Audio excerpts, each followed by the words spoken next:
dar início ao nosso trabalho. Peço que todos elevem o pensamento, pensem coisas positivas, para que o nosso trabalho de hoje seja excelente, que a gente possa absorver um pouco do conteúdo, possa entender um pouco sobre o tema de hoje, que é a justiça da reencarnação. Que os amigos espirituais nos abençoem durante esse trabalho, e que assim seja. Deixa eu compartilhar a tela aqui.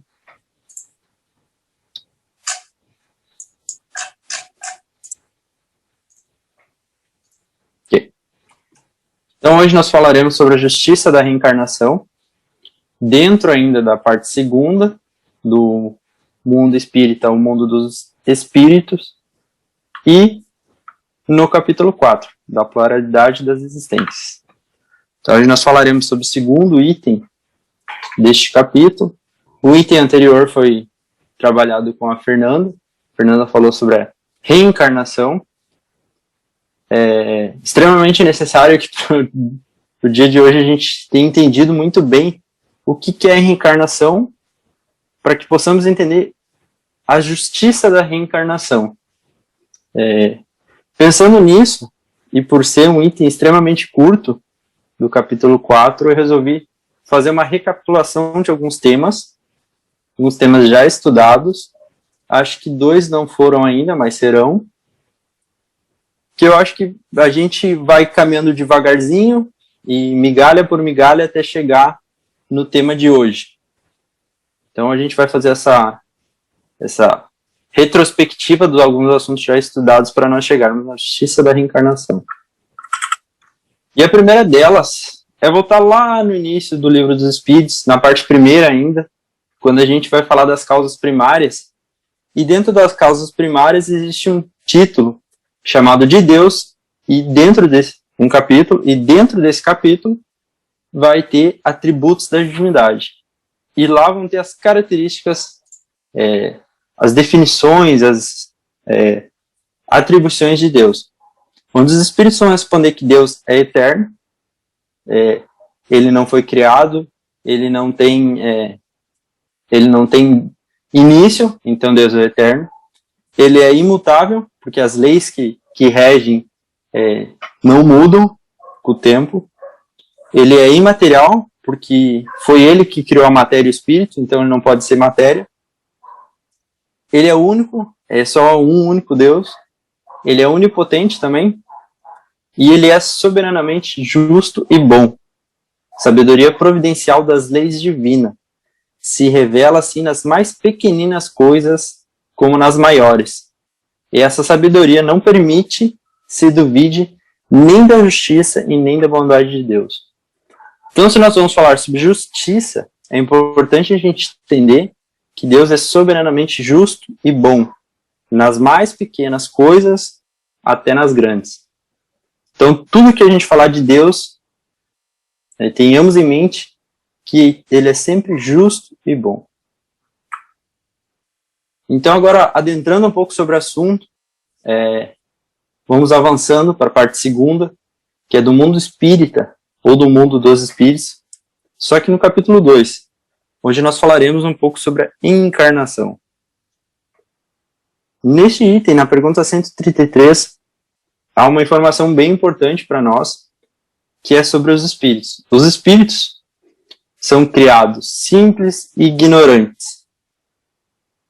Pronto. São criados simples e ignorantes, nada mais. As lutas e atribulações da sua vida corporal durante a sua encarnação vai fazer com que ele evolua. E é importante, novamente, nós refrisarmos por que Deus é justo e bom. Porque todos são criados simples e ignorantes, ou seja, Deus não criou um diferente do outro. Um com mais sabedoria, um com menos sabedoria, um com mais privilégio que o outro nessa caminhada. Todos são criados simples e ignorantes, e conforme as suas lutas e atribulações da vida, que ele vai evoluindo. E ele pergunta, qual é o objetivo da encarnação? Deus impõe a encarnação com o fim de fazer nós sairmos do estado de simples e ignorante a atingir a perfeição, um estado de espírito puro. Nós também estudamos essa palavra. Então, nós fiz um fluxograma para ilustrar essa ideia. Então, nós Nascemos simples e ignorantes. Encarnamos, e nessas encarnações nós vamos ter dificuldades, atribulações, coisas que farão com que a gente aprenda, que a gente desenvolva as nossas habilidades, as nossas faculdades. E no final da nossa encarnação a gente vai perguntar se é perfeito ou não é. Como a gente não é os melhores alunos da classe, como a gente tem dificuldade, como a gente não aprende de primeira, a gente aprende batendo a cabeça e batendo bastante a cabeça, sofrendo bastante, uma encarnação não é suficiente para a gente. A gente não consegue aprender tudo que a gente precisa aprender para sair do estado simples e ignorante para o estado de espírito puro, em somente uma encarnação. Então os espíritos preocupados com isso perguntam: como pode a alma que não alcançou a perfeição durante a vida corpórea acabar se depurando, ou seja, se tornando pura? Então, o que ele pergunta é: tá, eu, como espírito simples e ignorante, tentei fazer o meu melhor, me esforcei, ou não me esforcei, e não me tornei um espírito puro. E agora? Como vou me tornar um espírito puro? O espírito responde: sofrendo a prova de uma nova existência. O que seria uma nova existência? Reencarnar novamente. Então aqui nós começamos a criar um fluxo, uma repetição no nosso fluxo. Então, reparem que a gente nasce simples e ignorante, a gente começa o processo de encarnação, a gente encarna, no final da nossa encarnação a gente pergunta: sou perfeito? Não. Então vou ter que reencarnar de novo. Porque o objetivo é que eu me torne um espírito puro. Isso aconteceu? Não. Então preciso voltar novamente, reencarnar, para que eu possa desenvolver as minhas habilidades, as minhas faculdades e me tornar um espírito puro. Se isso não ocorreu, é algo que eu ainda tenho que trabalhar diante de mim. E como eu disse, a gente não é fácil, a gente bate bastante a cabeça, a gente não é os melhores alunos da classe, então a gente passa por esse processo, a gente precisa reencarnar, até porque em uma encarnação a gente não consegue viver todas as experiências que são necessárias para a gente entender sobre a vida, desenvolver nossa moral intelectual. Por exemplo, não teria como eu, somente numa encarnação de classe média, por exemplo, entender como é encarnar numa família pobre, com problemas de dinheiro, ou numa família abastada de dinheiro. Nós sabemos que ambos os casos têm problema. Uma família muito pobre sofre com dificuldades de o que a gente vai comer, o que eu vou vestir, qual vai ser meu futuro, quais vão ser as minhas ambições, onde é que eu consigo chegar com o suporte que eu tenho da minha família. Uma família muito abastada, a gente também ouve problemas de essa criança, os pais não dão bola, só pensam em dinheiro, trabalho, a criança fica tirada com a babá. Então é necessário que a gente passe por todas as experiências para poder se tornar um espírito puro. E a encarnação vem justamente com isso, nos permitindo, nos dando outra chance de aprender o que a gente não aprendeu na encarnação passada. Então o objetivo da encarnação é expiação, melhoria progressiva da humanidade. E eles ainda deixam uma brecha do assunto de hoje, sem isso, onde é justiça? Por que eles perguntam, sem isso, onde é justiça? Uma pessoa que nasceu numa condição, novamente, podemos citar, abastada, e numa reencarnação onde ela é pobre, seria justo, elas passariam pelas mesmas dificuldades durante a encarnação? Não. Seria justo, então, que uma se tornasse espírito puro e a outra não? Então aí já fica uma deixa sobre o assunto. E na 117, os espíritos vão falar que a progressão, onde a gente fala sobre a progressão dos espíritos, as escalas dos espíritos, a gente vai falar que a progressão do espírito para chegar de espírito imperfeito, de espírito simples e ignorante a espírito puro, depende do quê? Quanto tempo demora? Eles respondem que esse avanço na escala dos espíritos depende conforme o desejo daquele espírito, a ambição que ele tem de conquistar esse grau de essa classe, né? E é como se a gente quisesse ensinar uma criança a ler e escrever, mas ela não está afim. Quando é que ela vai aprender a ler e escrever? Quando ela tiver fim. O material está aqui. Deus nos dá a encarnação, Ele nos dá o meio para que nós nos desenvolvamos. Mas do que depende isso? Depende da nossa vontade. E por que nós temos esse direito de escolher quando é que a gente vai avançar ou não? Porque Deus nos garantiu o livre-arbítrio. Pois nós temos a liberdade de pensar e tem igualmente a de obrar. Sem o livre-arbítrio, nós seríamos máquinas. Então, agora, retornando para o nosso fluxograma, então nós somos simples e ignorantes. Encarnei. Aprendi tudo sobre a vida. Passei por todas as experiências. Não. Com certeza não. A gente vai ter que ficar nesse processo várias vezes até que a gente passe por tudo que é necessário para nós nos tornarmos espíritos puros. E qual o número de reencarnações que serão necessárias para que eu atinja esse grau de espírito puro? Depende. Depende do quê? Da vontade do espírito. E por que depende da vontade do espírito? Porque Deus nos deu o livre-arbítrio. E justamente por nos dar o livre-arbítrio, seria injusto que uma pessoa, que nós tivéssemos um número limitado de reencarnações. Ah, não, vocês têm 50 reencarnações para aprender todo o conteúdo. Aquele que aprendeu passou de ano, aquele que não aprendeu rodou. E vai sofrer no mal eterno, ou no céu, ou no inferno.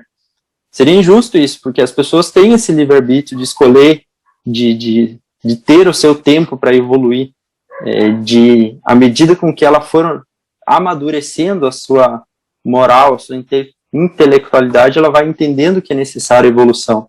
Algumas pessoas mais rápidas, outras mais lentas, mas Deus dá a oportunidade de todos os espíritos passarem por isso, independente do tempo que levar. Porque ele se importa com que os espíritos cheguem ao estado de espírito puro. E não que faça isso em 300 encarnações, 200, em 100, em 2, em milhões. Deus se importa com que a gente chegue em estado de espírito puro. E é por isso que a reencarnação é justa. Porque ele nos dá essa oportunidade de estar novamente evoluindo, de novamente trabalhando aquelas nossas dificuldades, trabalhando os nossos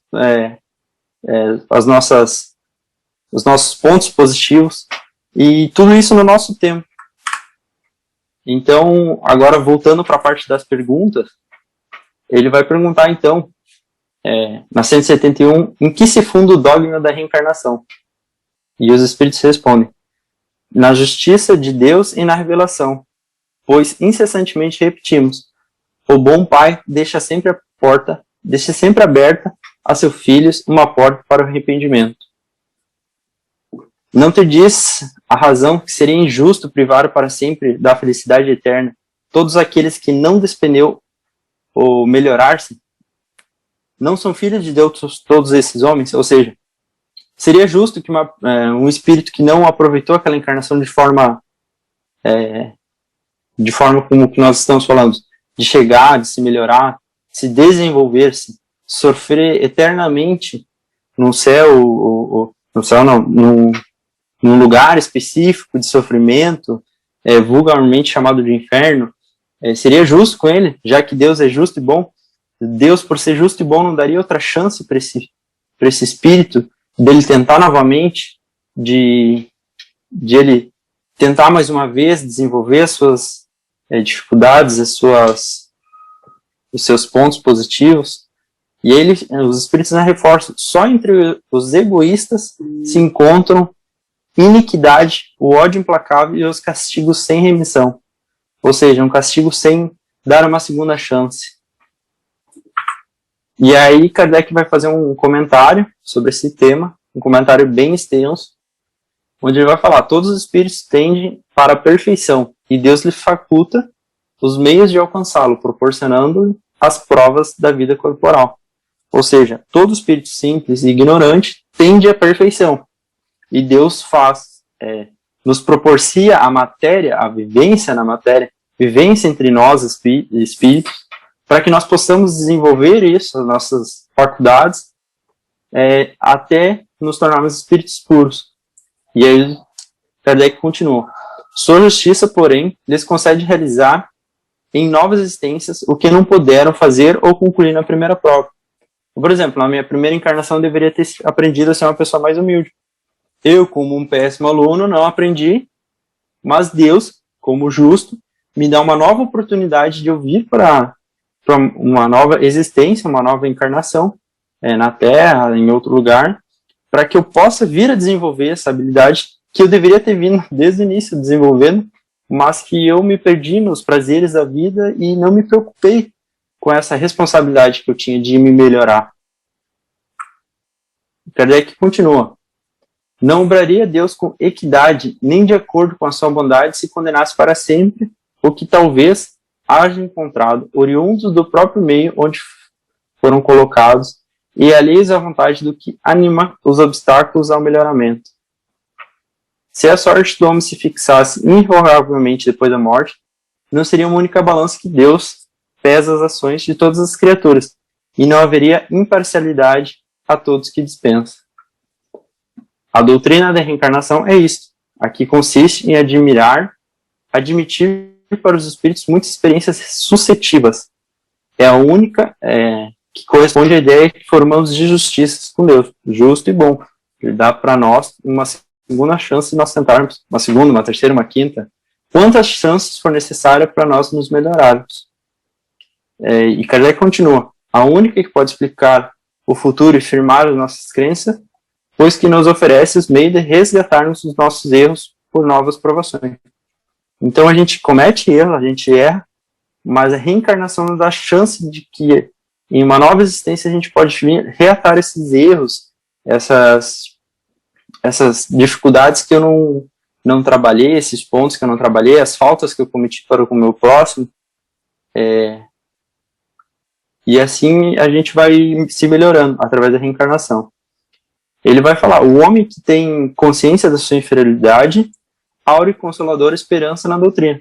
Ou seja, eu como uma pessoa que sei dos meus problemas de moral, intelectual, não sou um espírito perfeito, ainda tenho muito para aprender com o meu próximo, isso me dá um certo conforto, porque eu sei que, mesmo talvez eu dando o meu máximo, o máximo que eu consigo, Eduardo, nessa encarnação não venha desenvolver todas as habilidades que eu preciso. Mas para mim é consolador eu poder ter uma nova chance de vir desenvolver as minhas habilidades, de me melhorar em uma nova existência. Isso é muito consolador, porque às vezes a gente sabe que a gente comete faltas, que a gente deixa alguns riscos por aí, algumas marcas, e que essas marcas não se apagam, e é muito justo, muito bom a gente poder saber que a gente pode vir resgatá-las, que a gente pode vir consertá-las. É muito consolador, eu diria.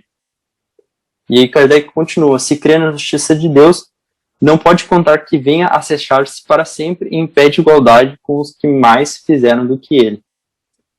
Sustentem-no, porém, eles reanima a coragem de que aquela inferioridade não deserda eternamente do supremo bem, e que, mediante novos esforços, dado lhe será conquistado. Então, eu posso ter me esforçado, nem tanto, posso ter, nessa minha vida, me entregado a certos prazeres da vida que não me fizeram desenvolver intelectualmente, moralmente, mas é bom a gente também entender que isso é só um estado transitório, que no final da nossa caminhada a gente vai chegar ao estado do espírito puro através da reencarnação. E que mesmo a gente tendo errado, a gente tendo errado nessa encarnação, a gente ter só no final da nossa encarnação entendido o objetivo da encarnação, o objetivo de nós estarmos aqui presente, de nós encarnarmos, mesmo lá no finalzinho, eu sei que por eu ter uma segunda chance de reencarnar, de passar por aquilo tudo novamente, eu vou poder me melhorar, vou poder avançar, e que ele fala novos esforços, e que na próxima encarnação, se eu dar o meu melhor, eu vou poder chegar ao mesmo estado que eu deveria ter chegado no anterior, que é se tornando espírito puro. E ele continua, quem é que, ao acabar a sua carreira, não deplora ver tão tarde ganhado uma experiência de que jamais não pode tirar proveito. Entretanto, essa experiência tardia não fica perdida, o espírito utiliza de novas existências. A gente já falou sobre isso, que o espírito, na sua escala espírita, ele ou para, ou ele avança. Então, para nós também é importante entender e como é justo que a gente trabalhe, por exemplo, estude matemática nessa reencarnação, estude. Na próxima reencarnação, eu venha com essa habilidade de matemática desenvolvida em mim, e isso é consolador, que eu não preciso passar por por essa dificuldade novamente, ter que desenvolver tudo do zero. Eu já vou vir com essa habilidade dentro de mim desenvolvida, e isso é consolador também. Então, a justiça da reencarnação é muito benéfica para nós, né? Porque nós, mesmo errando, mesmo cometendo erros, a gente tem a segunda chance, e é importante a gente entender que é ao nosso tempo, né? Que a gente vai evoluindo ao nosso tempo. E isso é a maior graça que a gente tem, porque a gente é devagarzinho, mas devagarzinho e sempre, né? Ainda bem. O que eu tinha para falar sobre hoje é isso. Eu vou deixar um tempo aberto agora para a gente fazer comentários, explicações, para a gente trocar uma ideia. Aqueles que se sentirem à vontade em abrir o microfone e falar, aqueles que se sentirem menos à vontade e quiserem mandar no chat, sintam-se à vontade. A gente já tem uma pergunta ali no chat, Eduardo.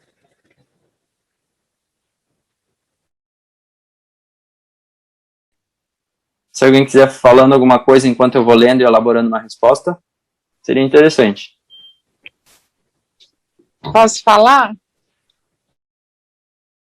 Então, oi, boa noite. Eu mandei ali no chat, mas agora tu acabou de dar um exemplo, Eduardo, sobre que a gente estudou matemática. Na próxima a gente já vem com isso. É justo sobre isso a minha pergunta, porque eu tenho um filho de 16 anos que fala fluente inglês, por exemplo, e ele nunca estudou. Então a gente colocou ele numa escola de inglês, ele fez o teste, ele passou por todos os livros, já foi para o último. E assim, e ele fala muito de outros países, a gente já morou em outro país, só que lá naquele país que a gente morou, que foi no Chile, falava espanhol, não tem nada a ver com inglês, sabe? E então, será que ele veio de entende? Ou se a gente pode também, com essa coisa de aprendizado, em reencarnar em outro país, ou será que a gente já veio? Como é que é isso? Essa é a minha dúvida, se tu conseguir entender minha pergunta. Eu acho que eu entendi a pergunta, e é como a gente havia falado, né? O espírito, ele não regride, ele somente para ou evolui. Então, provavelmente, no caso de uma pessoa que nem esse, que veio já com essa característica muito forte de linguística, provavelmente, em outras reencarnações, ela estudou muito, exercitou muito na sua encarnação. Por exemplo, pode ter sido um escritor de romances americano. Então, ele fez isso tantas vezes na vida dele que isso pode ter se desenvolvido, essa característica interior, que mesmo ele reencarnando, isso ainda é aflorado nele. Porque ele já exercitou, já trabalhou muito isso dentro dele, e a gente nunca desaprende algo que a gente aprendeu, como a gente sempre fala do exemplo da bicicleta, né? Se a gente aprende a andar de bicicleta, a gente não esquece. Então, mesmo ele reencarnando, ele traz isso dentro do interior dele, que é essa facilidade para o inglês, facilidade para talvez aprender outras línguas, talvez essa facilidade para entender os idiomas. Eu não sei se alguém quer complementar alguma coisa, se deu para entender. Por exemplo, mas não existe a possibilidade de a gente, brasileiro, cair lá de paraquedas em outro país que fala, sei lá em Israel, digamos assim. Existe isso, ou sempre quando a gente desencarna, a gente acaba num plano espiritual aqui em cima do Brasil, digamos, né? E depois acaba que volta para a mesma língua, ou com o passar de muitos anos, pode ser que... Acho que tudo pode ser também, né? Pelo que eu estudei sobre o assunto, a gente sempre tende a reencarnar no nosso ciclo familiar. Então, a gente sempre vai tender a reencarnar na nossa família. Por quê? Porque a gente também, é meio lógico, mas a gente sempre comete as faltas na nossa família. Então, eu sempre vou ter faltas para reaver com aquelas pessoas que estão no meu ciclo familiar. Então pode ter sido, se uma família saiu, por exemplo, do Brasil e foi para Portugal, ou de Portugal veio para cá. Com certeza, eu acredito que sim. Mas eu não conheço essa espacialidade, essa geografia espacial, se o plano espiritual é mais para o Brasil, mais para o Chile, mais para a América do Norte, eu não conheço, sinceramente. Até se alguém puder completar essa informação para nós. Eu vou lembrar que a doutrina diz o seguinte, que normalmente as famílias são feitas de espíritos afins. O afins não quer dizer amigos, né? Afins, que têm mais ou menos os mesmos gostos, tendências, habilidades. Como disse o Eduardo, muitas vezes as pessoas que nós somos afins também são pessoas com quem a gente vai realizando determinadas ações de aprendizado que muitas vezes formam laços ou de amor ou de, por algum tempo, um desamor. Mas também diz a doutrina que muitas famílias recebem outros espíritos que não eram até então dos seus laços, exatamente porque o objetivo da encarnação é o aperfeiçoamento. Então, se a gente convivesse sempre no mesmo círculo, sempre no mesmo círculo, sempre no mesmo círculo, ficaria tendencioso. Com base em que a gente reencarna onde precisa, a questão geográfica ela é afastada, né? Se num momento da nossa existência, por exemplo, a gente precisar de um pouco mais de disciplina, talvez a gente venha a nascer japonês. Se a gente precisar um pouco mais de cultura, talvez a gente vá para a Europa.